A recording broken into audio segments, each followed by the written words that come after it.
Radhe Radhe to all of you. Welcome to agri mantra, changing the way of thinking.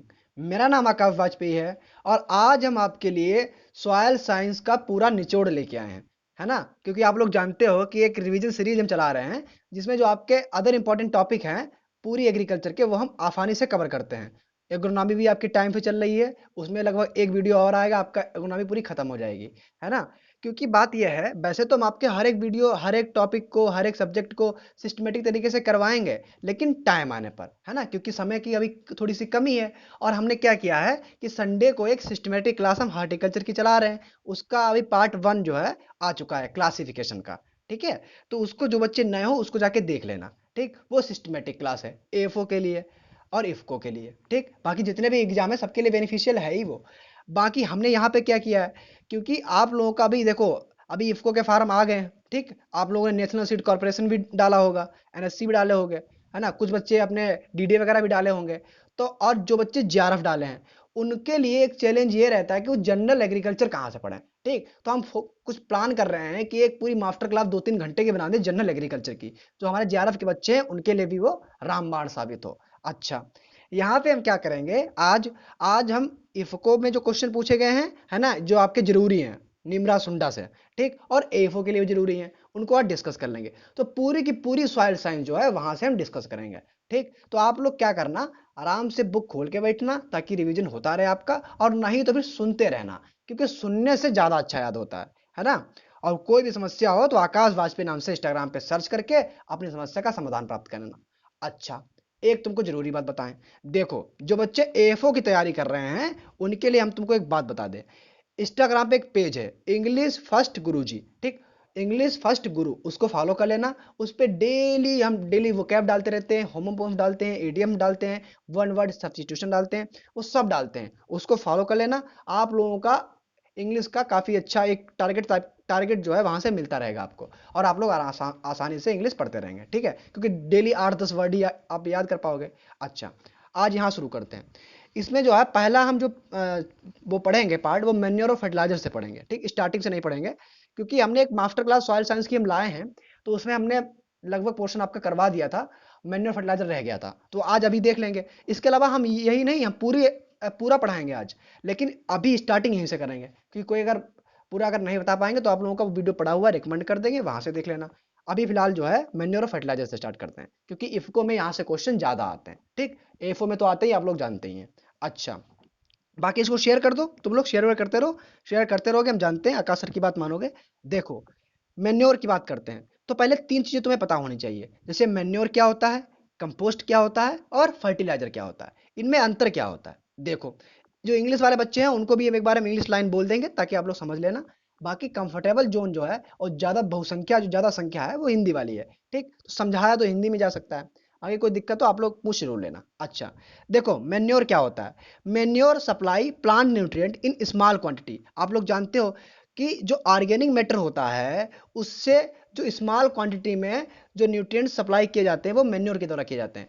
होता क्या है, जो आपका डिकम्पोज मटेरियल होता है, जो प्लांट के वेस्ट होते हैं, जैसे कि आपने जो आपके प्लांट के नहीं, जो एनिमल के वेस्ट होते हैं, जैसे डंग है, काऊ डंग वगैरह है, इनसे कंपोस्ट बनती है। और इनके जो एक्सक्रीटा होते हैं इनसे मेन्योर भी बनता है। अच्छा, तो इसमें एक बेसिक डिफरेंस ये है कि जो आपके जो प्लांट न्यूट्रिएंट्स होते हैं उनको सप्लाई करने के लिए जो कम मात्रा में सप्लाई किया जाता है ना, कम एनालिटिक वैल्यू में जो सप्लाई किया जाता है और जिनकी मात्रा काफ़ी ज़्यादा रहती है उसको मेन्योर बोलते हैं।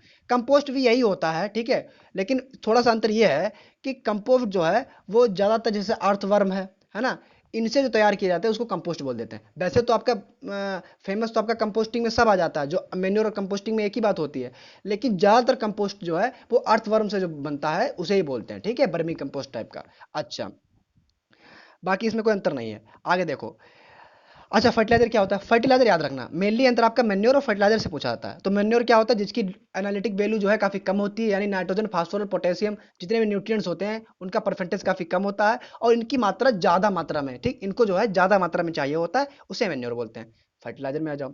फर्टिलाइजर का मतलब होता है कि आपके जनरली इनऑर्गेनिक फार्म में होते हैं, पहली बात ये जानो, ठीक, केमिकली फार्म में होते हैं और जनरली बता रहे हैं, ठीक।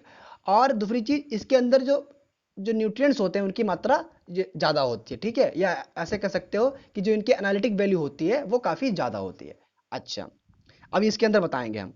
अब नाइट सॉइल क्या होता है, ये क्वेश्चन जो पूछे गए हम बता देते हैं, ठीक। नाइट सॉइल क्या होता है, जो ह्यूमन एक्सक्रीटा होता है, चाहे वो लिक्विड वाला हो चाहे वो आपका ठोस वाला हो, जो हम लोग सॉलिड बोलते हैं, ठीक है, चाहे सॉलिड वाला ह्यूमन एक्सक्रीटा हो चाहे लिक्विड वाला हो, उसको हम लोग नाइट सॉइल में कंसीडर करते हैं।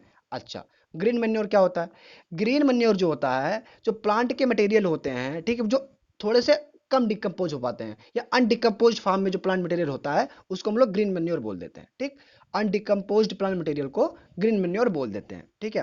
ये दो तरीके का होता है, एक होता है इन सीटू ग्रीन मैन्योर, एक होता है ex situ green manure. In situ ex situ आप लोग जानते होंगे, जहां तुमने पौधा लगाया या तुमने कोई क्रॉप वगैरह लगाई, ढैंचा लगा दिया, है ना, या सनई लगा दी, और उसी खेत में उसको पलट दिया, ठीक है, तो क्या हो जाएगा, इन सीटू हो जाएगा, ठीक। वहीं अपना हल्का सा अनडिकम्पोज हो जाएगा, प्लांट की जो वैल्यू है या उसकी जो क्षमता है वो बढ़ा देगा, ठीक है, जमीन की। बाकी एक सीटू क्या होता है, आपने कहीं और लगाया, वहां से भर के ट्राली में ले आए और वहां पे डाल दिया आके, ठीक है, खेत में, क्या हो जाएगा, एक्स सीटू हो जाएगा। अच्छा, इन सीटू में क्या होता है, देखो, growing of green manure crops and decompose in same field. अच्छा, मतलब जहां उगाया वहीं पे डाल दिया और वहीं पे वो डिकम्पोज होने दो। अच्छा, इसके एग्जाम्पल कौन कौन से हैं, सनहम्प है, ढैंचा है, क्राफ्टरवीन है, ठीक, ये कैसे हैं, ये सभी जो हैं आपके एग्जाम्पल किसके हैं, ग्रीन मैन्योर के हैं, इन सीटू ग्रीन मैन्योर के। अच्छा, बाकी जो एक्स सीटू ग्रीन मैन्योर होता है, इसमें क्या होता है, पत्तियां वगैरह ऊपर से डाल दी जाती हैं। अब इसका मतलब क्या है, देख लो, collection green leaf along with twigs. अच्छा, ये बताया जाता है कि बाहर की जो पत्तियां हैं उनको तोड़ ताड़ के ले आए और अपने यहाँ पे डाल दिया, उनको पूरे कलेक्शन को हम लोग एक्स बोलते हैं। इनमें कौन कौन सी पत्तियां हम लोग डालते हैं, जैसे नीम की पत्तियां, अब नीम तो खेत में लगा नहीं दोगे, ठीक, महुआ की पत्तियां हैं, है ना, पोंगेमिया पिन्नाटा की पत्तियां हैं, ठीक, ये सभी पत्तियां जो हैं वो एक्स में आती हैं। जब एग्जाम्पल आएगा तो आप लोग आसानी से लगा देंगे, ठीक है। अभी धीरे धीरे रिदम बन जाएगा, टेंशन ना लो, देखते रहो, ठीक। अब देखो, न्यूट्रन कंटेंट की अगर बात करें तो आप लोग पांच चीजें याद रखना, जैसे वैसे तो कई चीजें याद रखनी है, लेकिन पांच चीजों में न्यूट्रन कंटेंट आप लोग याद रखेंगे, जैसे कि FYM, ठीक, टाउन कंपोस्ट, बर्मी कंपोस्ट में, नाइट सॉइल में, ग्राउंड नट केक में और सेफ फ्लावर में, ठीक। FYM की अगर बात करें तो FYM में जो नाइट्रोजन फास्फोरस पोटास का रेशियो होता है वो 0.5% नाइट्रोजन होती है, 0.25% पोटास होती है और 0.5% पोटेशियम होती है, यानी 0.5, 0.25, 0.5 FYM। टाउन कंपोस्ट जो है वो 1.5 आपकी नाइट्रोजन होती है, 0.04 या 0.4 जो है वो पोटास होती है और 1.4% पोटेशियम होती है, ठीक है, सॉरी फास्फोरस होती है 0.4 और पोटेशियम 1.4 होती है, शायद वो पी और के में गलत निकल जाता है, गलत निकल गया, ठीक है। टाउन कंपोस्ट में क्या होता है, 1.5 नाइट्रोजन, 0.4 फास्फोरस और 1.4 पोटास होती है, ठीक है, दो बार निकल गया था। बर्मी कंपोस्ट की अगर बात करें तो बर्मी कंपोस्ट आप लोग याद रखना, इसको मोस्ट इंपॉर्टेंट में कंसिडर करना, ठीक है। इसके अंदर जो नाइट्रोजन होती है वो 3% होती है, फास्फोरस जो होती है वो 1% होती है और पोटास जो होती है 1.5 होती है, यानी तीन जो है नाइट्रोजन, 1% फास्फोरस और 1.5% यानी 1.5% पोटास, तो तीन, एक, 1.5, ठीक है, क्या हो गया बर्मी कंपोस्ट में। नाइट सॉइल की अगर बात करें तो नाइट सॉइल में 5.5% नाइट्रोजन, 4% पोटास और 2%, सॉरी पोटास बार बार हमारे मुंह से निकलता है, इतना हमको पोटास फ्री है, पोटास कहीं मुंह के अंदर दग ना जाए। देखो, नाइट सॉइल में 5.5% नाइट्रोजन, 4% फास्फोरस और 2% पोटास होती है, ठीक है, याद रखना। ग्राउंडनट केक में अगर बात करें तो ग्राउंडनट केक का भी कई बार पूछा जाता है, 7.3% नाइट्रोजन, 1.5% पोटास और 1.3% जो है पोटेशियम होता है, फिर से निकला 7.3% नाइट्रोजन, 1.5% फास्फोरस और 1.3%, ठीक है। हाँ, अब बात यह है कि एकदम से चीज़ें कभी कभी गलत हो जाती हैं, हाँ, कभी कभी आपके दिमाग में कुछ भी होता है और सामने अगर चीज़ें ना रखी हो या किताब अगर सामने रखी होती तो आराम से फटाफट फटाफट देखते रहते हैं लेकिन वही पोटास पोटास दिमाग में चलता रहता है। अच्छा, ग्राउंड में कितना होता है, 7.3 नाइट्रोजन, 1.5 फास्फोरस और 1.3 पोटास। फिर उसके बाद आता है सेफ फ्लावर, ठीक है, FYTNGF, यस, हाँ, सेफ फ्लावर आएगा। सेफ फ्लावर में जो है 7.9% नाइट्रोजन, 2.2% फास्फोरस और 1.9% पोटास। कुछ डाटा इधर उधर हो तो आराम से आप लोग देख लेना, मेरे हिसाब से तो सही याद है, कोई समस्या होगी तो आप लोग डिस्कस कर लेना। अच्छा, फर्टिलाइजर की बात करें, वैसे टू दी पॉइंट वहीं से चल रहा है बुक से, कोई दिक्कत नहीं होनी चाहिए आगे। फर्टिलाइजर का मतलब क्या होता है हमने बता दिया। फर्टिलाइजर का हम लोग को बोलते हैं कि इनऑर्गेनिक ओरिजिन, मतलब ओरिजिन इसकी इनऑर्गेनिक होती है, और जो है वो एक से अधिक इसेंशियल न्यूट्रिएंट्स को सप्लाई करते हैं। अच्छा, क्लासिफिकेशन की अगर बात करें तो आपके कई प्रकार के होते हैं, जैसे कि स्ट्रेट फर्टिलाइजर, यहीं से क्वेश्चन आता है। स्ट्रेट फर्टिलाइजर क्या होता है, कम्प्लेक्स फर्टिलाइजर क्या होते हैं, मिक्स्ड फर्टिलाइजर क्या होते हैं, कंप्लीट फर्टिलाइजर क्या होते हैं, लो एनालिसिस फर्टिलाइजर क्या होते हैं, हाई एनालिसिस फर्टिलाइजर क्या होते हैं। देखो, स्ट्रेट फर्टिलाइजर, स्ट्रेट फर्टिलाइजर का मतलब होता है जिनके अंदर सिर्फ एक ही मेजर न्यूट्रिएंट्स हो। ठीक, fertiliser which supply only one major plant nutrient, जैसे कि यूरिया। ठीक है, क्या हो गया, स्ट्रेट फर्टिलाइजर हो गया। कॉम्प्लेक्स फर्टिलाइजर की अगर बात करें तो fertiliser which supply two or more than two primary nutrients, है ना, दो या दो से अधिक जो प्राइमरी न्यूट्रिएंट्स सप्लाई करते हैं उनको हम लोग कॉम्प्लेक्स फर्टिलाइजर बोलते हैं। जैसे कि डीएपी, डाई अमोनियम फास्फेट, कितना होता है इसके, 18% आपकी नाइट्रोजन हो गई, 18% नाइट्रोजन हो जाती है, 18% और 46 के परसेंट के आसपास उसमें फास्फोरस होती है। ठीक है। अच्छा, मिक्स्ड फर्टिलाइजर क्या होता है, मिक्स फर्टिलाइजर जो होते हैं इनके जो प्रोडक्ट्स होते हैं वो आपके फिजिकल मिक्सिंग, जैसे आपस में मिला के इनको तीनों एनपीके, नाइट्रोजन फास्फोरस पोटास, तीनों को आपस में मिला के जो प्रोडक्ट तैयार किया जाता है उसको हम लोग कम्प्लेक्स फर्टिलाइजर में कंसीडर करते हैं। इसके अंदर तीनों न्यूट्रिएंट्स पाए जाते हैं। अच्छा, कंप्लीट फर्टिलाइजर में क्या होता है, कंप्लीट फर्टिलाइजर का मतलब होता है कि जिनके अंदर एनपीके तीनों जो है वो पाया जाता है। कंप्लीट तो मिक्स्ड और कंप्लीट में ज़्यादा अंतर नहीं है, बस ये आप अलग से अगर कोई चीज़ मिला दे रहे हो तो उसको मिक्स्ड में आप लोग कंसीडर कर लोगे। कंप्लीट में कोई एक ही में तीनों चीज़ें पाई जाती हैं। अच्छा, लो एनालिसिस फर्टिलाइजर में क्या होता है, जिनमें जो एक प्राइमरी न्यूट्रिएंट्स होता है उसकी मात्रा 25% से कम होती है। ठीक, तो वो लो एनालिसिस फर्टिलाइजर हो गया। जो हाई एनालिसिस फर्टिलाइजर होता है जिनमें जो प्राइमरी न्यूट्रिएंट्स है उसकी मात्रा 25% से ज़्यादा होती है, तो क्या हो जाएगा, हाई एनालिसिस फर्टिलाइजर हो जाएगा। जैसे कि सिंगल सुपर फास्फेट सुने हो, सिंगल सुपर फास्फेट जो है वो लो एनालिसिस फर्टिलाइजर होता है। हाई एनालिसिस बात करें तो यूरिया 46, यूरिया जो है 25 से ज़्यादा होता है उसमें नाइट्रोजन, तो क्या हो जाएगा, हाई एनालिसिस फर्टिलाइजर हो जाएगा। जिन बच्चों को लग रहा है फिर जी धीरे धीरे बोल रहे हैं, आराम से जब प्रीमियर खत्म हो जाए आप लोग उसको फास्ट करके देख लेना, कोई दिक्कत नहीं है ना। लेकिन जो बच्चे रिवीजन करना चाहते हो सही में तो आप लोग आराम से देखते रहे। ठीक, धीरे धीरे सुनोगे दिमाग के अंदर ज़्यादा घुसेगा, अच्छे से याद हो जाएगा। अच्छा, फर्टिलाइजर ग्रेड की अगर बात करें, देखो, refers to the guaranteed analysis of its plant nutrients, कोई काम का नहीं है आपके लिए। अच्छा, बाकी जो इसके आपके लिए काम का है वो इसमें से ग्रेड में कोई काम का है नहीं। ठीक, बाकी जनरल जो ग्रेड एनपीके की मानी जाती है वो 19 19 19 मानी जाती है, 19:19:19, 19 एनपी एन, 19 फास्फोरस और 19 पोटास। ठीक, ये आपके लिए काम का नहीं है। फर्टिलाइजर रेशियो जो है वो थोड़ा सा कभी कभी काम का पूछा जाता है।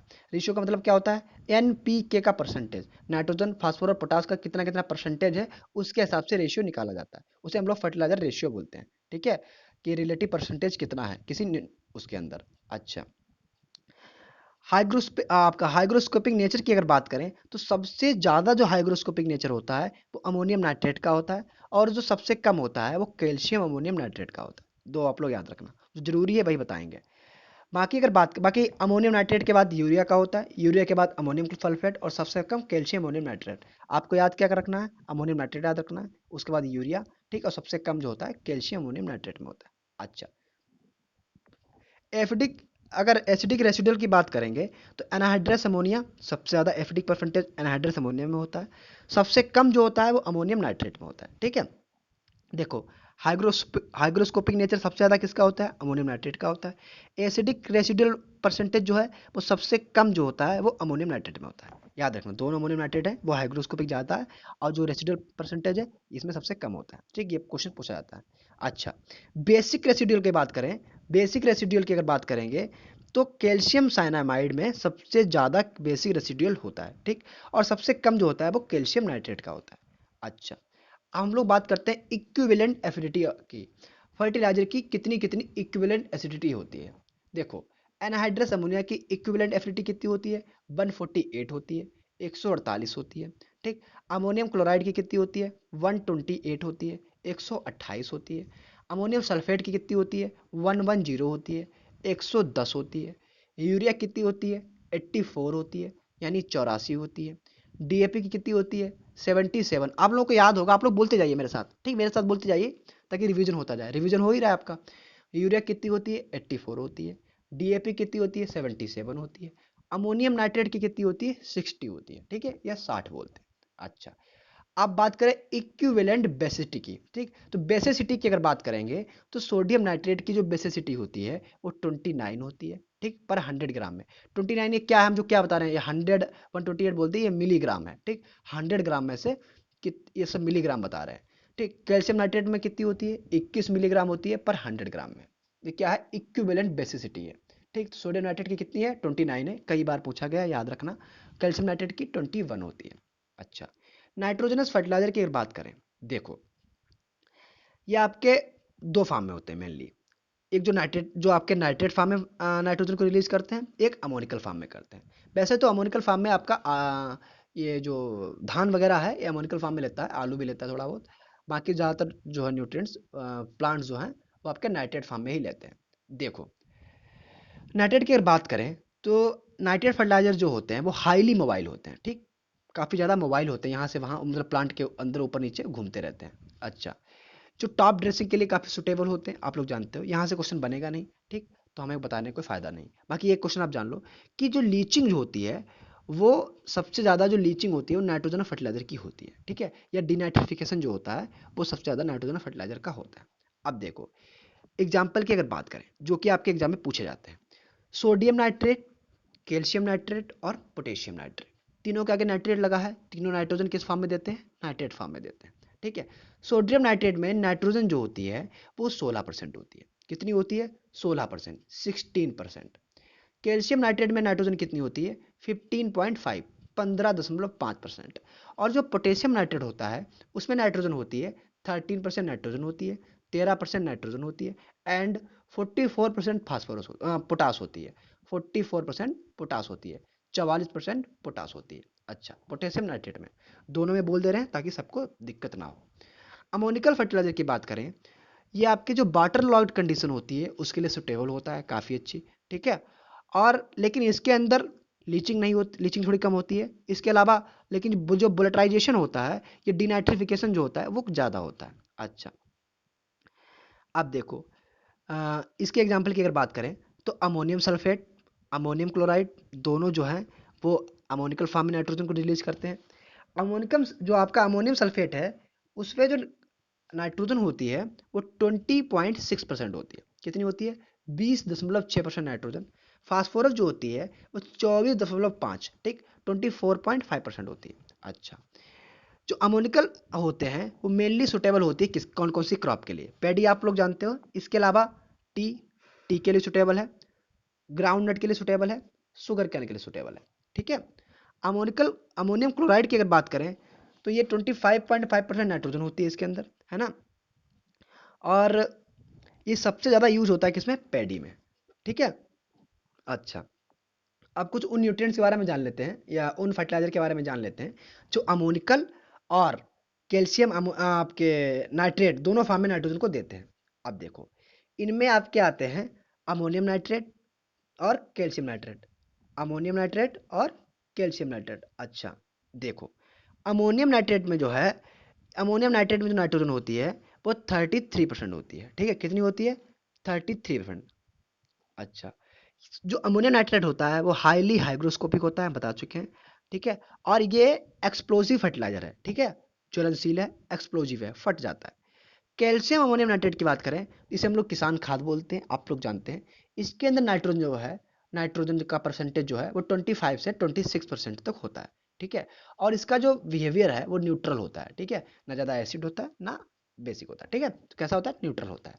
अच्छा, इसके अलावा हम लोग बात करेंगे एमाइड फर्टिलाइजर। भाई एमाइड फर्टिलाइजर को कैसे बोल सकते हैं, अमोनिकल की बात कर ली, नाइट्रोजनस की बात कर ली, अमोनिकल नाइट्रोजन दोनों की बात कर ली, है ना, तो एमाइड की भी बात करो। एमाइड की जब हम बात करेंगे तो इसको दो भागों में बांटा जाता है, ठीक, कौन कौन से भाग होते हैं, ऑर्गेनिक फॉर्म में और इनऑर्गेनिक फॉर्म में। ऑर्गेनिक फॉर्म में अगर बात करें तो यूरिया आता है, इनऑर्गेनिक की बात करेंगे तो कैल्शियम साइनामाइड आता है, ठीक। यूरिया का फार्मूला क्या होता है NH2CO NH2 होता है, ठीक है। It is most commonly used in nitrogen fertiliser India, सबसे ज़्यादा इंडिया में यही नाइट्रोजन फर्टिलाइजर यूज होता है, ठीक है। सबसे चीपेस्ट सोर्स होता है नाइट्रोजन का, ठीक है। इसके अंदर 46% नाइट्रोजन होती है, आप लोग जानते हो। अच्छा, बाकी अगर हम बात करेंगे तो आज इसका तो वोलेटाइजेशन या डिनाइट्रिफिकेशन काफ़ी ज़्यादा होता है, इसीलिए आजकल नीम कोटेड यूरिया आ रही है, उसका प्रयोग करें। उसमें जो है ये सब लॉस काफ़ी कम होते हैं और नाइट्रोजन जो है काफ़ी धीरे धीरे रिलीज होती है। अच्छा, इनऑर्गेनिक फार्म की बात करें तो कैल्शियम साइनामाइड होता है। कैल्शियम साइनामाइड में कितनी नाइट्रोजन होती है बता चुके हैं, 21% होती है, ठीक है। अच्छा, ये जो है ना तो इंडिया में इंपोर्ट होता है और ना ही इंडिया में मैन्युफैक्चर होता है, आप लोग याद रखना। आगे देखो, बायोरेट की थोड़ा बायोरेट के बारे में जान लें। देखो, आपसे क्वेश्चन क्या पूछा जाएगा बायोरेट से, कि बायोरेट जो है वो प्लांट में कितने से अधिक नहीं होना चाहिए, ठीक। या यूरिया जो है, यूरिया में कितने परसेंट से अधिक बायोरेट नहीं होना चाहिए, तो 1.5% से ज़्यादा नहीं होना चाहिए। और अगर आप फॉलियर स्प्रे कर रहे हो, ठीक है, यूरिया की फॉलियर स्प्रे भी होती है, आप लोग याद रखना। तो फॉलियर अगर फॉलियर स्प्रे कर रहे हो तो उसमें जो बायोरेट का परसेंटेज है वो 0.25 से अधिक नहीं होना चाहिए, 0.25 से ज़्यादा या एक्सेस नहीं होना चाहिए। अब देखो, नाइट्रोजन लॉस कैसे कैसे होता है, हमने बताया था। आपका वोलेटाइजेशन होता है, डिनाइट्रिफिकेशन होता है, और इसके अलावा जो है लीचिंग लॉस होता है। तीन मेनली ऐसे ही होते हैं। वोलेटाइजेशन जो है आपसे क्वेश्चन पूछा जाएगा यहाँ से कि कितने पीएच पे अधिक होता है। तो अगर सॉइल का पीएच 8 से अधिक है तो वोलेटाइजेशन जो है वो काफ़ी तेज़ी से होगा, यानी एल्कलाइन फॉर्म में तेज़ी से होता है। अच्छा, बाकी अगर ड्रेनेज वगैरह में समस्या है, अच्छा ड्रेनेज नहीं हो पा रहा है, जल निकास अच्छा नहीं है, तब भी ये ब्लडाइजेशन काफ़ी तेज़ी से होता है। जैसे राइस फील्ड में है ना, वो तो थोड़ी सी पीएच कम भी होगा तब भी उगाई जाती है, लेकिन वहाँ पर वाटर लॉग कंडीशन हो जाती है या ड्रेनेज अच्छा नहीं हो पाता। अच्छा, अब देखो, जो डिनाइट्रिफिकेशन जो है ये भी आपका हायर पीएच पे ज़्यादा होता है, ठीक है, हायर पीएच पे ज़्यादा होता है। अच्छा, अब देखो, डिनाइट्रिफिकेशन बैक्टीरिया कौन कौन से होते हैं जो इसके लिए रिस्पॉन्सिबल होते हैं। एक आता है का सीडोमोनास, एक आता है बेसिलस। सीडोमोनास और बेसिलस दोनों बैक्टीरिया इसके लिए रिस्पॉन्सिबल होते हैं, ठीक है। बाकी आगे इसमें कोई पॉइंट है नहीं। लीचिंग में आप लोग जानते हो कि जो साल्ट वगैरह होते हैं वो एक्यूमुलेट होके अंदर सॉइल की जो लेयर होती है उसमें बैठ जाते हैं। अच्छा, तुमको कुछ टर्म बता दें, जैसे कि कौन कौन से टर्म है। एक होता है इन्फल्ट्रेशन, ठीक, यहाँ पे आ गया तो बता देते हैं।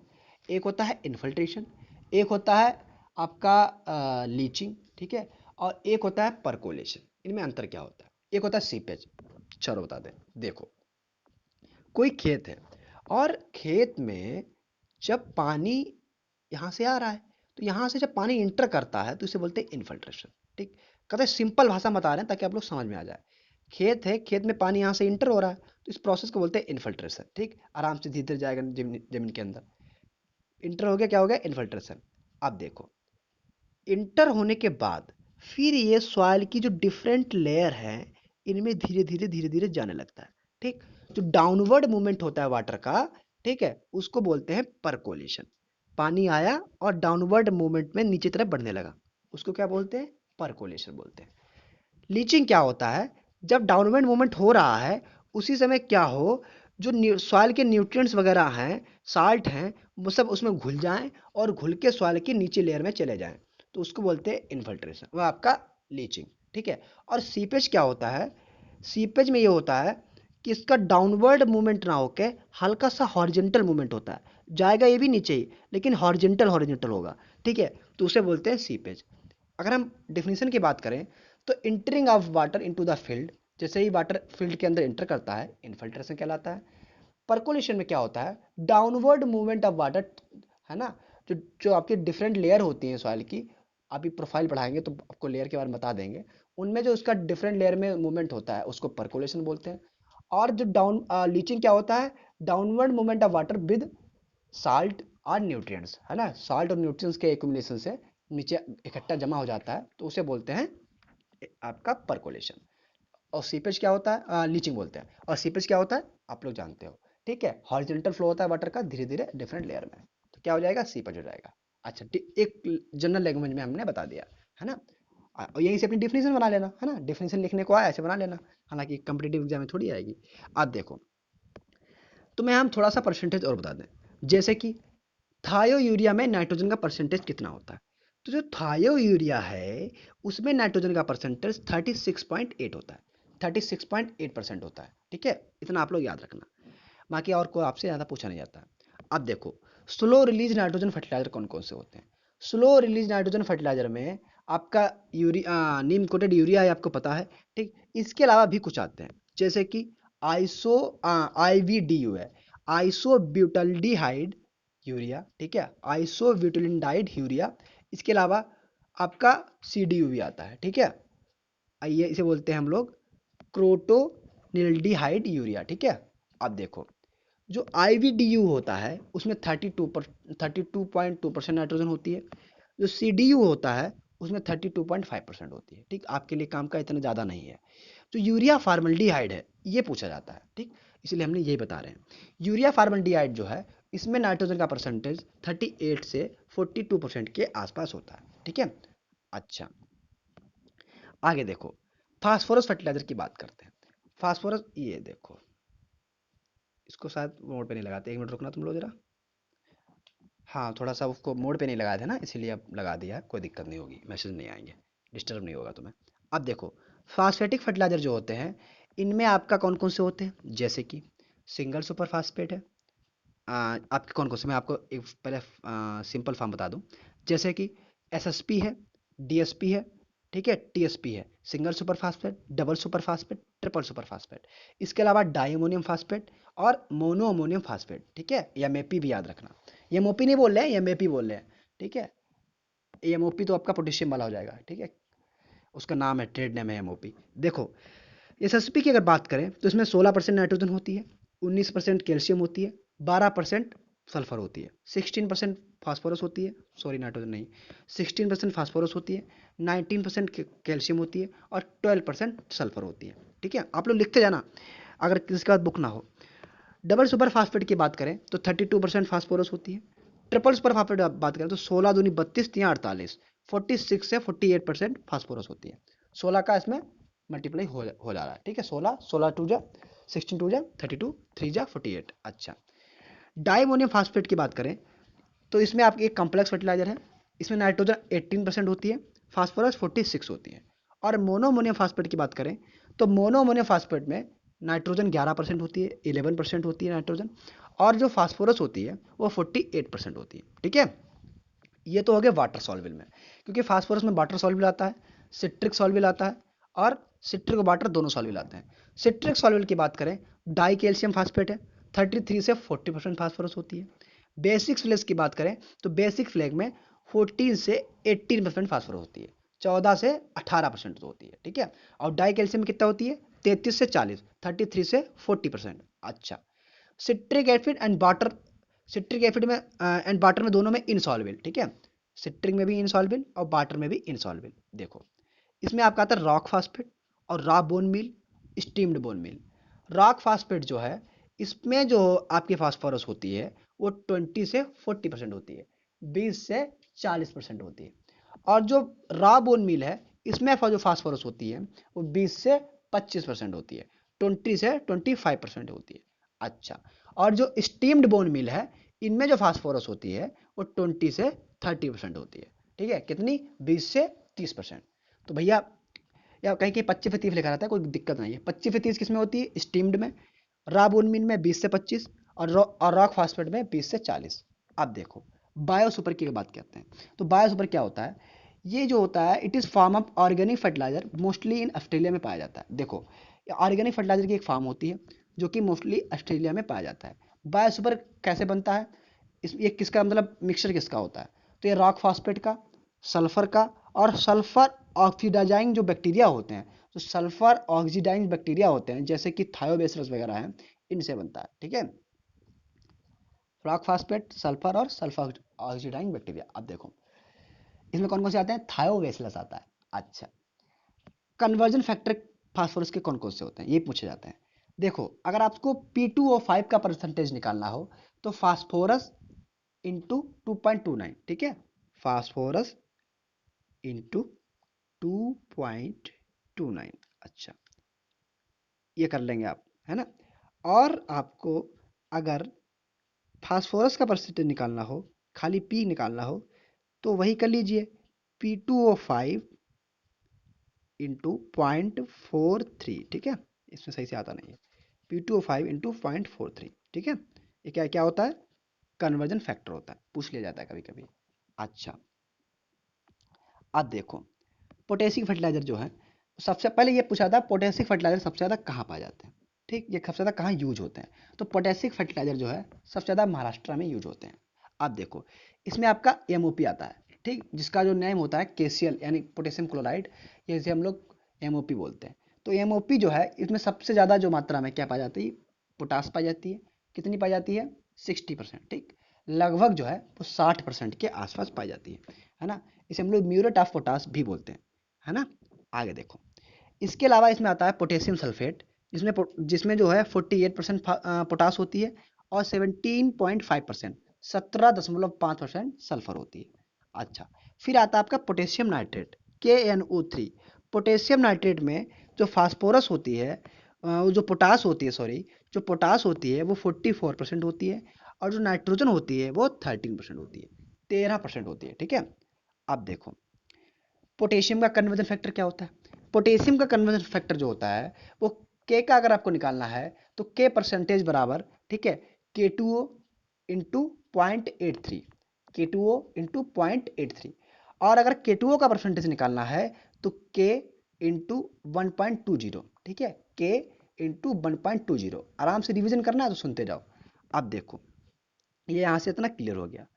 अच्छा, बाकी माइक्रो न्यूट्रिएंट्स की बात करें तो आपके फेरस सल्फेट से प्राप्त हो जाता है लगभग 19% आयरन, मैग्नीज सल्फेट जो है 26% मैग्नीज प्राप्त हो जाती है, जिंक सल्फेट से 36% जिंक प्राप्त हो जाती है, बोरेक्स से 11% बोरान प्राप्त हो जाती है, कापर सल्फेट से 22.5% कापर प्राप्त हो जाता है, और अमोनियम मॉलिब्डेनेट से, और अमोनियम मॉलिब्डेनेट से 54% मॉलिब्डेनियम प्राप्त हो जाती है। अच्छा, जिप्सम की अगर बात करें तो जिप्सम में 29.2% कैल्शियम होती है, 18.6% सल्फर होती है, 29.2% कैल्शियम होती है, 18.6% सल्फर होती है, ठीक है। अच्छा, आगे देखो फर्टिलाइजर एप्लीकेशन के मेथड कौन कौन से होते हैं, बेसल डोज के रूप में हम लोग देते हैं, ठीक है, जब हम लोग सोइंग करते हैं उस टाइम देते हैं तो बेसल डोज हो गई, ठीक है। इसमें क्या करते हैं, नाइट्रोजन जो है 3 बार में देते हैं, फास्फोरस पोटास डाल देते हैं, धीरे धीरे रिलीज होती रहती है। डीप प्लेसमेंट की बात करें तो इसमें जो आपकी कई जोन जो सॉइल के होते हैं डीपर जोन में डाल देते हैं, जिससे कि आराम से नीचे से आराम से सॉइल में जाती रहती है, डीपर प्लेसमेंट। स्टार्टर डोज में क्या करते हैं, ये लेग्यूम वगैरह में क्या करते हैं, नाइट्रोजन में स्टार्टर डोज के रूप में नाइट्रोजन देते हैं, बाकी फिर कभी नाइट्रोजन नहीं देते हैं, आराम से नोड्यूल बनते हैं राइजोबियम वगैरह, और राइजोबियम लेग्यूमिनेशियम बन के आराम से नाइट्रोजन फिक्स करते रहता है, ठीक है। स्प्लिट डोज की बात करें तो दो दो फार्म में, 3 फार्म में, 4 फार्म में थोड़ा थोड़ा नाइट्रोजन फास्फोरस पोटास देते रहते हैं, तो वो स्प्लिट डोज हो गया, ठीक है। अच्छा, अब देखो इतना आपका यहाँ से क्लियर हो गया, कोई दिक्कत तो हुई नहीं आपको, है ना। अब थोड़ी सी बात कर लेते हैं बायो फर्टिलाइजर की। देखो वैसे तो आपके इफ्को में क्वेश्चन यहाँ तक काफी पूछे जाएंगे, जितना बता दिया है इसको कई बार सुनते रहना यार तुम लोग, है ना। बाकी किताब तुम्हारे पास होगी, रिवीजन करते रहना, ठीक है, और जब भी टाइम मिले सुनते रहना, ठीक, उसको लाइक वाइक कर दिया करो, हाँ अच्छा लगता है। अब देखो बायो फर्टिलाइजर में जो क्वेश्चन आपके इफ्को में और एफओ में पूछे जाते हैं वो इस प्रकार से हैं। जैसे कि देखो बायो फर्टिलाइजर की अगर बात करें तो इसमें आपके 2 तरीके से पूछे जाते हैं। कौन कौन से, अब तुम्हें अंदर की थ्योरी वगैरह हम नहीं बताएंगे क्योंकि वो पूछा नहीं जाता है ना, तो जो पूछा जाता है वो बता रहे हैं। इसमें आपके जो नाइट्रोजन फिक्सेशन करते हैं, इसके अलावा फास्फोरस वाले भी पूछे जाते हैं। नाइट्रोजन में कई तरीके के होते हैं, कौन कौन से, फ्री लिविंग बैक्टीरिया होते हैं, एसोसिएटिव होते हैं, और सिम्बायोसिस, ठीक है। फ्री लिविंग, एसोसिएटिव और सिम्बायोसिस। थोड़ी सी हवा आ रही होगी, मतलब हवा की आवाज आ रही होगी, तो थोड़ा बहुत तुम लोग एडजस्ट करोगे। अच्छा, फ्री लिविंग की अगर बात करें तो फ्री लिविंग में आपके 2 तरीके के होते हैं, एरोबिक बैक्टीरिया होते हैं और एनारोबिक होते हैं, ठीक है। हमारे साथ साथ बोलते जाना तुम लोग, ठीक है, ताकि रिवीजन तुम लोग खुद करते रहो। एरोबिक बैक्टीरिया की बात करें तो एजिटोबैक्टर आता है उसमें, ठीक है। और ये मुख्यतः कौन कौन सी क्रॉप में पाया जाता है, वीट में, राइस में, कॉटन में और शुगर केन में, ठीक है। किसमें, वीट में, राइस में, कॉटन में और शुगर केन में कौन सा होता है, एरोबिक होता है। एनारोबिक की अगर बात करें तो इसमें आपका कौन सा आता है, क्लास्ट्रीडियम आता है, ठीक है। एनारोबिक में कौन सा आता है, क्लास्ट्रीडियम आता है। अच्छा, एसोसिएटिव की बात करते हैं। अगर एसोसिएटिव सिम्बायोसिस की बात करें तो इसमें आपका माइक्रो एरोबिक में, ठीक, तो एसोसिएटिव में आपका जो होता है माइक्रो एरोबिक होता है, और उसमें जो एग्जाम्पल है वो है एजोस्पाइरेलम का। कौन सा है? एजोस्पाइरेलम का है, एजोस्पाइरेलम का है, ठीक है। और इसमें जो क्रॉप आपकी पूछी जाती है वो आपकी सोरगम है और पर्ल मिलेट है, सोरगम और पर्ल मिलेट। अच्छा, सिम्बायोसिस फिक्सेशन की अगर बात करें तो सिम्बायोसिस फिक्सेशन का मतलब आप जानते हो, जो नोड्यूल फॉर्म में फिक्स करते हैं और जो नोड्यूल फॉर्म में नहीं फिक्स करते हैं। अच्छा देखो, सिंपल सी बात, नोड्यूल फॉर्म में जो फिक्स करते हैं उसमें आपका आता है राइजोबियम, ठीक है। रामबाण है राइजोबियम, याद रखना, हर जगह पूछा जाता है। नाइट राइजोबियम में किस तरीके से हम लोग सी ट्रीटमेंट करते हैं पहले तुम्हें वो बता दें। देखो, 200 ग्राम का पैकेट होता है राइजोबियम का, और उसको जो है वो जगरी के साथ यानी गुड़ के साथ मिला के उसको घोल बना लेते हैं और उसको सीड के ऊपर डाल देते हैं, ठीक है। और जगरी क्यों डालते हैं? ताकि वो जो इनोकुलेंट है उसका राइजोबियम का वो सब पे चिपक जाए आसानी से, और वो धीरे धीरे जो है वो नोड्यूल को फॉर्मेशन करता है तेजी से के साथ, ग्रोथ अच्छी करता है, और उसके बाद जो है वो नाइट्रोजन फिक्स होती रहती है। अच्छा, इससे राइजोबियम ट्रीटमेंट बोलते हैं, है ना। अच्छा, ये कल्चर आता है। बाकी जो बैक्टीरिया होता है वो राइजोबियम बैक्टीरिया होता है। अब देखो, अलग अलग क्रॉप में अलग अलग होता है ना। तो जैसे कि आपका जो पी है, मटर है, मटर में कौन सा बैक्टीरिया होता है? राइजोबियम लेग्यूमिनेशियरियम होता है। कौन सा होता है? राइजोबियम लेग्यूमिनेशियरियम। बाकी जो आपका मेडिकाको में होता है, लूसर्न में होता है, वो कौन सा होता है? लूसर्न में जो होता है वो राइजोबियम मेलिलोटाई होता है, राइजोबियम मेलिलोटाई, ठीक है। और जो ट्राइफोलियम यानी कि बरशीम में जो होता है वो राइजोबियम ट्राइफोलाई होता है, ठीक है। सोयाबीन और ग्राउंडनट में राइजोबियम जैपोनिका होता है, ठीक है, याद रखना। बाकी कभी कभी आपसे फेसियोलस का भी पूछ लेता है, ठीक है, तो उसका जो होता है राइजोबियम फेसियोली होता है ना, याद रखना। अब देखो, जो एक्टिनोमाइसिटीज है, एक जो एक्टिनोमाइसिटीज है उसमें आपका जो आता है उसमें आपका आता है फ्रेंकिया, ठीक है, फ्रेंकिया आता है ना। बंद कर दे ताकि आवाज तुमको सही आए। हाँ, अब सही आवाज है ना, थोड़ी सी बंद कर, आवाज आ रही थी पीछे से, है ना। अब देखो, फ्रेंकिया आता है। अच्छा, विदाउट नोड्यूल जो है उसमें आपका एग्जांपल है एजोस्पाइरेलम, ठीक है, एजोस्पाइरेलम में याद रखना। और इसके अलावा इसमें एनाविना भी होता है, आप लोग याद जानते हो, एनाविना नॉस्टॉक, ठीक, ब्लू ग्रीन एल्गी सुने होंगे। अब देखो, आगे देखते हैं। अगर इसकी यूटिलिटी की बात करें, जो ब्लू ग्रीन एल्गी है वो नाइट्रोजन कम से कम 20 से 25% या 20 से 25 किलो नाइट्रोजन प्रति हेक्टेयर फिक्स कर लेता है, ठीक। और जो राइजोबियम जो है उससे कभी कभी ये पूछा जाता है, पिछली बार पूछा गया था कि राइजोबियम कितनी परसेंट इल्ड बढ़ा देता है क्रॉप की, तो 25 से 30%, 25 से 30% इल्ड बढ़ा देता है, ठीक है, राइजोबियम। अच्छा, अब हम तुमको जो बताने जा रहे हैं उसको ध्यान से सुनना, कान लगा के सुनना, ठीक है, अच्छे से कान खोल के, है ना। बाकी तुम लोगों के कान इधर उधर बड़े जल्दी लग जाते हैं, ठीक, तो वहां ना कान लगाओ, कान यहाँ लगाओ, ठीक। अच्छा, देखो, जो आपके माइक्रोफ्लोरा होते हैं जैसे कि बैक्टीरिया, फंगस, एक्टोनोमाइफिलीज, इनके बारे में तुम्हें थोड़ा सा बताते हैं। जो बैक्टीरिया होते हैं वो कितने पीएच पर अच्छे से ग्रोथ करते हैं, ये आपसे कई बार पूछा जाता है और आगे पूछा भी जाएगा। जो बैक्टीरिया होते हैं इनके लिए जो आइडियल पीएच है वो 6.5 से 8 पीएच, कितना? 6.5 से 8। जो फंगस होते हैं इनके लिए जो आइडियल पीएच है वो आपका 5.5 से 6.5, कितना? 5.5, सॉरी 4.5 से 6.5, ठीक है, 5.5 नहीं होता, 4.5 से होता है। अच्छा, ये किसके लिए होता है? फंगस के लिए होता है। बैक्टीरिया के लिए 6.5 से 8, इतना याद रखना, कान के अंदर डाल लेना भैया, है ना, ये ना हो कि भूल गए सर जी। देखो, अच्छा, बाकी इनका परसेंटेज जान लें। तो सबसे ज़्यादा जो जनरल सॉइल है, जनरल सॉइल के अंदर बैक्टीरिया सबसे ज़्यादा होता है, फिर आपका एक्टोनोमाइफिटीज होता है, फिर फंगस होता है, और उसके बाद एल्गी होता है। सबसे ज़्यादा क्या होता है? बैक्टीरिया, और सबसे कम क्या होता है? एल्गी, ठीक है। एसिडिक सॉइल की अगर बात करेंगे तो सबसे ज़्यादा फंगस होता है, ठीक है, फिर बैक्टीरिया होता है, फिर एक्टिनोमाइसिटीज होता है, और उसके बाद एल्गी होता है, ठीक है। कौन सी? एसिडिक में। एल्कलाइन सॉइल की बात करेंगे तो एल्कलाइन सॉइल में सबसे ज़्यादा एक्टिनोमाइसिटीज होता है। क्या होता है? एक्टिनोमाइसिटीज, है ना, उसके बाद बैक्टीरिया, उसके बाद फंगस। अच्छा, जो सॉइल माइक्रोफन्ना है उनमें सबसे ज़्यादा क्या क्या होता है? जो वो आपके जो अर्थ पे सबसे ज़्यादा प्रोटोजोआ पाए जाते हैं, उसके बाद अर्थवर्म, फिर नीमेटोड, ठीक है, प्रोटोजोआ, अर्थवर्म और नीमेटोड। अब आगे देखते हैं। प्लांट के plant used for nutrient deficiency indicator, कौन कौन से प्लांट जो है वो न्यूट्रिएंट की डिफिशियंसी के इंडिकेट करने के लिए यूज किए जाते हैं? जैसे कि नाइट्रोजन के जो मेन मेन इंडिकेटर प्लांट है कौन कौन से हैं? कॉलीफ्लावर है, कैबेज है, ठीक। कॉलीफ्लावर कैबेज नाइट्रोजन के लिए यूज होता है। फास्फोरस जो है मस्टर्ड, ठीक है। फास्फोरस में कौन सा इंडिकेटर है? मस्टर्ड। पोटास के लिए पटेटो, ठीक। कैल्शियम के लिए भी कॉलीफ्लावर और कैबेज। कैल्शियम के लिए कॉलीफ्लावर कैबेज, नाइट्रोजन के लिए कॉलीफ्लावर क्लेबेज कैबेज क्लेबेज नहीं कर गया। सोडियम की अगर बात करें तो शुगर बीट और टर्निप आता है, ठीक। सोडियम का इंडिकेटर कौन सा है? शुगर बीट और टर्निप यानी चुकंदर बोलते हैं, और सलजम। बोरान के लिए सनफ्लावर और आयरन के लिए सोरगम। अच्छा, प्लांट न्यूट्रिएंट्स की अगर बात करें तो जो मेजर न्यूट्रिएंट्स होते हैं और माइनर न्यूट्रिएंट्स होते हैं, ये क्वेश्चन आपका एक क्वेश्चन पक्का रहता है हर एक एग्जाम में, ठीक।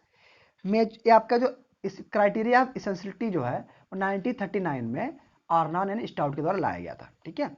अच्छा, इतना याद रखना। बाकी इसको जो क्लासिफाई किया गया है तो मेजर न्यूट्रिएंट्स है ना, माइक्रो न्यूट्रिएंट्स, मैक्रो न्यूट्रिएंट्स और माइक्रो न्यूट्रिएंट्स। जो आपके बेसिक होते हैं वो कार्बन, हाइड्रोजन, ऑक्सीजन होते हैं। मेजर न्यूट्रिएंट्स जो हैं वो भी आपके CHO, ठीक है। इनको हम लोग फिर डिवाइड करते हैं तो बेसिक, प्राइमरी और सेकेंडरी। बेसिक में आपका CHO आ जाता है, प्राइमरी में NPK नाइट्रोजन, फास्फोरस, पोटास, और सेकेंडरी में कैल्शियम, मैग्नीशियम, सल्फर आता है।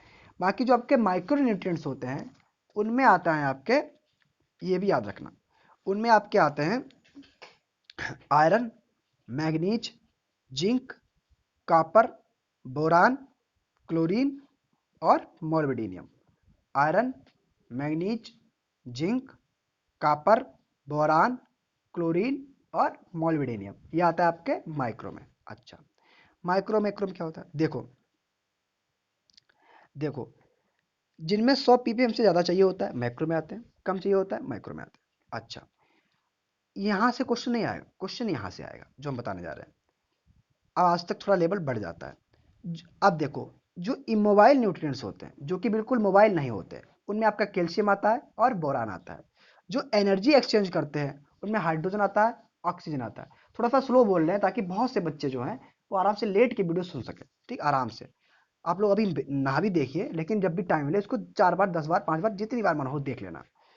कैटाइन न्यूट्रिएंट्स की बात करें तो calcium, potassium, calcium, magnesium, iron, manganese, copper, zinc, है ना, ये कैटाइन में हो गए। एनाइन में कौन से होते हैं? कैटाइन मतलब जिनमें पॉजिटिव चार्ज होता है, एनाइन मतलब जिसमें नेगेटिव चार्ज होता है। एनाइन में कौन कौन से आते हैं? फास्फोरस आता है, बोरान आता है, मोलिब्डेनम आता है, क्लोरीन आता है, सल्फेट आता है, ठीक है। अच्छा, कौन कौन से न्यूट्रिएंट्स ऐसे होते हैं जो आपके एनाइन और कैटाइन दोनों फॉर्म में होते हैं? तो आपका नाइट्रोजन है, आप लोग जानते हो। अमोनिकल फॉर्म पॉजिटिव होती है, नाइट्रेट फॉर्म जो है नेगेटिव होती है। अच्छा, और जो नॉन मेटल न्यूट्रिएंट्स है वो आपका बोरान है। आगे देखो, इसेंशियल न्यूट्रिएंट्स जो है वो 16 हैं आर्नॉन और स्टाउट के अनुसार। जो 17वां न्यूट्रिएंट्स है 1987 में ब्राउन के द्वारा खोजा गया था। अच्छा, बाकी जो क्राइटेरिया इसेंशियलिटी जो है 1939 में आया था। अच्छा, तुमको एक बार में 16 बता दें, ठीक, सुन लो। Carbon, hydrogen, oxygen, nitrogen, phosphorus, potash, calcium, magnesium, sulphur, ये सब आपके प्राइमरी में आ गए, ठीक।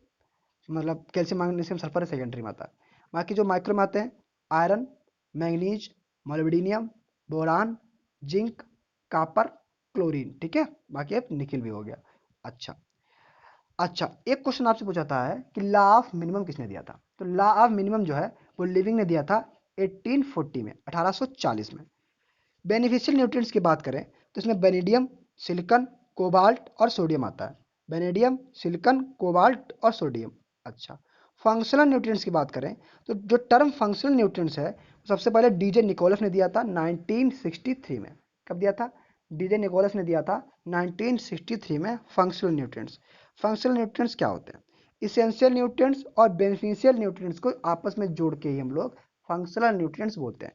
टोटल 20 होते हैं। बेनिफिशियल 16 बता चुके हैं, आपके इसेंशियल 16 बता चुके हैं। बेनिफिशियल जो होते हैं 4 होते हैं, आपका CO, कोबाल्ट, बेनेडियम, सिलिकॉन और sodium. Cobalt, vanadium, silicon, sodium. आगे देखो, ये सभी आपके जो है फंक्शनल में आ जाते हैं। कार्बन जो है 45% पार्ट बनाता है, हाइड्रोजन 6% पूरे प्लांट का पार्ट बनाता है, ऑक्सीजन 45 बनाता है, तो 96 तो ऐसे ही हो गया। बाकी नाइट्रोजन 1.5 बनाता है, फास्फोरस 0.2 बनाता है, पोटास 1% बनाता है, ठीक है। बाकी कैल्शियम वगैरह जो है वो भी थोड़ा थोड़ा कम बनाते हैं, आपसे इतना पूछा नहीं जाता है, ठीक।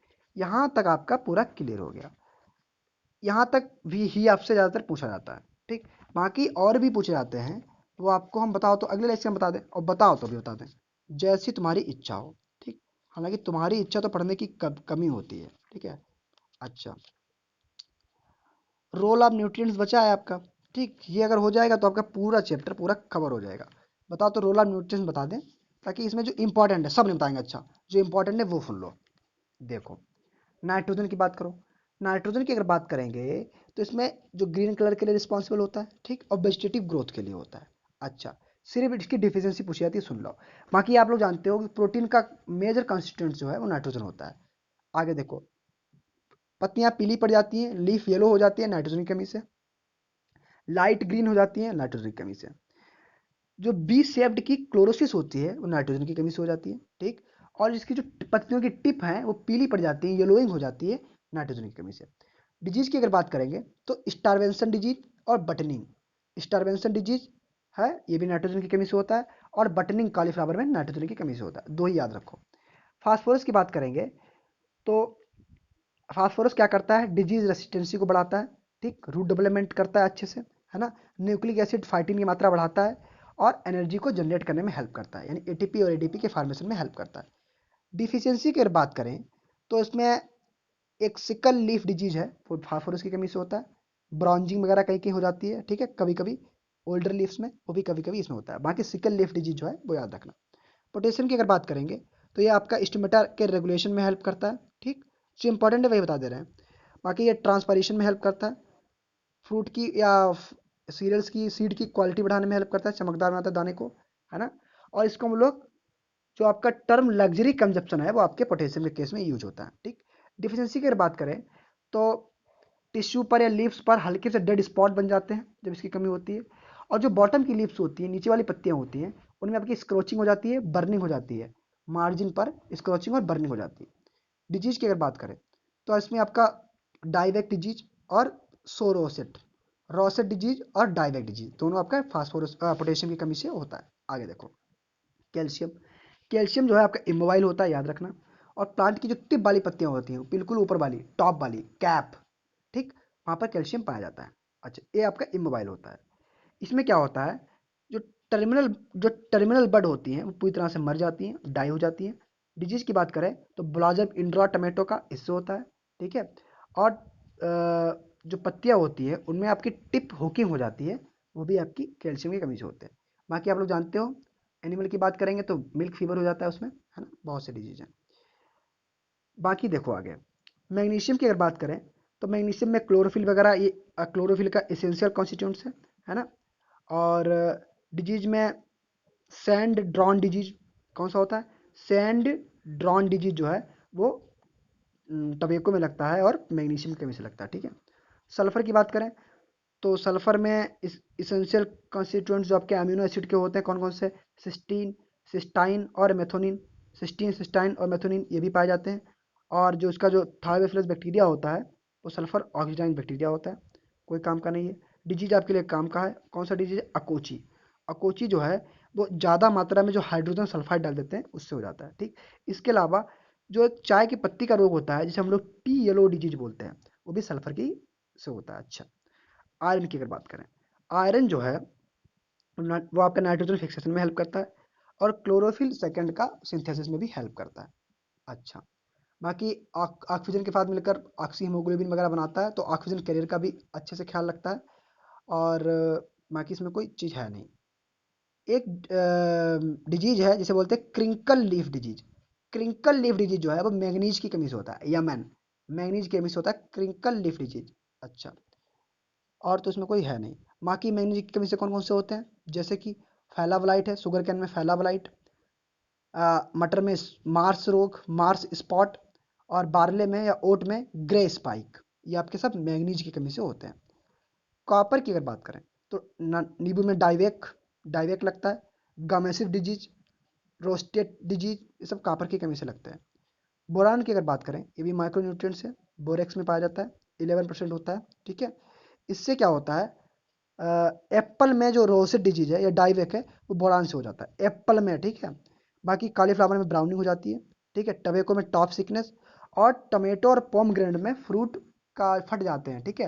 ये लीची में फ्रूट फट जाते हैं, वो सब बोरान की कमी से होता है, ठीक है। सिट्रस का फ्रूट काफ़ी हार्ड हो जाता है, वो बोरान की कमी से होता है। और ग्रेप में हैंड एंड चिकन डिसऑर्डर जो है वो बोरान की कमी से होता है, ठीक है, याद रखना। जिंक की अगर बात करें तो आपके जो हार्मोन वगैरह होते हैं, आपके नहीं, प्लांट के हार्मोन, प्लांट के जो हार्मोन होते हैं उनके सिंथेसिस में भी ये काफ़ी हेल्प करता है। अच्छा, रुक जाओ। आगे देखो, ये आपकी जो कौन कौन सी वाइट मेज का वाइट वर्ड जिंक की कमी से होता है। राइस का खैरा डिजीज जिंक की कमी से होता है, ठीक है। कॉटन और एप्पल का लिटिल लीफ डिजीज जिंक की कमी से होता है। और आपका सिट्रस का मॉटल लीफ, कौन सा, मॉटल्ड लीफ, जिंक की कमी से होता है। कोबाल्ट की अगर बात करें, कोबाल्ट जो है विटामिन बी 12 का मेजर कॉन्स्टिट्यूंट्स है, कंपोनेंट होता है, ठीक है। विटामिन बी 12 का साइंटिफिक नेम क्या होता है, साइनोकोबालामिन होता है, ठीक। विटामिन ए का रेटिनॉल होता है। बी 1 का क्या होता है, थायमिन होता है। बी 2 का क्या होता है, राइबोफ्लेविन होता है। बी 3 का क्या होता है, आपका निकोटिनिक एसिड होता है। बी 5 का क्या होता है, पेंटोथेनिक एसिड होता है। बी 6 का क्या होता है, पाइरेक्सिन होता है। पीएच का क्या होता है, एच का होता है बायोटीन होता है। बी 9 का क्या होता है, फोलिक एसिड होता है, फोलिक एसिड। बी 12 का क्या होता है, साइनोकोबालामिन होता है। विटामिन डी का क्या होता है, कैल्सीफेरॉल होता है। विटामिन ई का क्या होता है, टोकोफेरॉल होता है। विटामिन के का क्या होता है, फिल्लोक्विनोन होता है। ऐसे हमें याद है, तुम्हें याद हो जाएगा, बस सुनते जाओ, रिवीजन करते जाओ, सुनते जाओ। आगे देखो, क्लोरीन की बात करें तो क्लोरीन जो है वो हाई सेंसिटिव होता है। जो आपके क्लोरीन के प्रति जो हाई सेंसिटिव क्रॉप होती हैं वो लूसर, वो आपकी लेग्यूम क्रॉप है और टबेको है, ठीक है। आगे तुम्हें कोई जरूरी पॉइंट है नहीं, बाकी 5-6 तुमको इंपॉर्टेंट फैक्ट बताते हैं। जैसे कि फ्रूट क्रैकिंग ज़्यादातर बोरान की कमी से होता है, ठीक है। रिक्लिमेशन डिजीज जो है इसे हम लोग वाइट टिप डिजीज भी बोलते हैं, जो कि कापर की कमी से होता है। सोडियम जो है वो कैल्श आपका कैम, जो कैम प्लांट होते हैं उनका मेजर कॉन्स्टिट्यूएंट्स होता है सोडियम। अच्छा, सिलिकन जो है वो आपके राइस के लिए काफ़ी फायदेमंद होता है, एसेंशियल होता है ना। पॉलन ग्रेन की जो स्टेबिलिटी है वो वीट में बोरान की कमी से हो जाती है। पॉलन ग्रेन की स्टेबिलिटी बोरान की कमी से होती है, किसमें, गेहूं में, वीट में। अच्छा, सोडियम जो है वो इसेंशियल होता है क्या के लिए, ऑस्मो रेगुलेशन के लिए। बाकी देखो, कंप्लीट इंटरवेनियल क्लोरोसिस जो है वो मैग्नीज की कमी से हो जाती है, ठीक है। बाकी तो इसमें कोई पॉइंट अच्छा है नहीं, ये सभी आपके कवर हो गए, सब कवर हो गया। मैन्योर फर्टिलाइजर के आगे वाला पूरा चैप्टर खत्म हो गया। इससे पीछे वाला हमने क्यों नहीं बताया, इससे पीछे वाला हम एक हार्टिकल्चर की, वो सॉरी, सॉयल साइंस की एक मास्टर क्लास ला चुके हैं, लगभग 35-40 मिनट की है। वो देख लो पहले, उसके बाद ये देख लो, पूरी खत्म, पूरी तुम्हारी सुंडा खत्म। कहीं से पढ़नी नहीं, आराम से जब भी रिवीजन करने बैठो सुन लो इसको, अच्छे से सुन लो। कोई समस्या हो, आकाश वाजपेयी नाम से इंस्टाग्राम पे सर्च करो और अपनी समस्या का समाधान प्राप्त करो, है ना। कोई दिक्कत होगी नहीं। अच्छा, बाकी दिक्कत हो तो बता देना, ठीक है। Radhe Radhe, thanks to all.